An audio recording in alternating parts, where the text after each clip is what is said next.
Well, first at 5, alarming accusations against the agency charged with overseeing Georgia's foster kids. Several juvenile court judges say defects suggested keeping kids detained longer as they struggle to search for a more permanent housing solution. No, Faith, this is all coming on the heels of a recent report that found nearly 1,800 kids in state custody were reported missing and that defects failed to properly respond to threats to children's safety 84% of the time. 11 Alive's Joe Ripley is joining us live tonight outside the state capitol. And Joe, we know this is part of U.S. Senator John Ossoff's national investigation looking into these serious foster care issues. Yeah, and that investigation launched by Ossoff in February of this year. Today, over at Georgia State University, he heard witness testimony from 3 juvenile court judges on the cracks in Georgia's foster care system and what's creating them. The caseworkers on the front line who are doing this work, under-resourced, in many cases under-trained.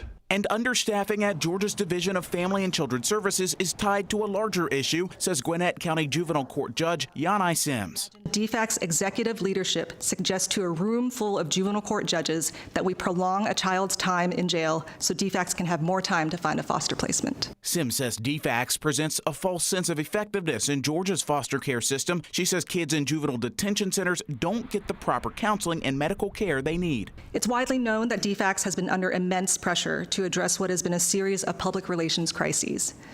What I have seen is that pressure leading to the neglect or deliberate avoidance of the most complex and heart-wrenching cases. Paulding County Juvenile Court Judge Carolyn Altman says just because there's a lack of foster parents does not mean kids should stay locked up in detention centers, hotels, or DFACS offices. She says there are too many short-term fixes, a lack of adequate care for those with special needs, and claims too many children are placed with a relative who can't support them. Children could go from the frying pan into the fire, and they could be left with people who may not be safe. They're not screened or vetted or approved by DFACS. There's no criminal background checks, no drug screens, certainly no extensive training as a qualified foster parent. Altman says Georgia needs more foster families, but she says DFACS also bears responsibility for ignoring crucial cases with kids and their safety at the center.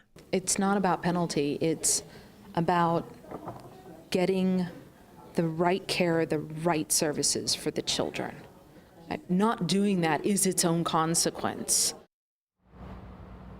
And tonight, DFACS has not responded to these allegations, despite multiple requests by 11 Alive asking them to do so.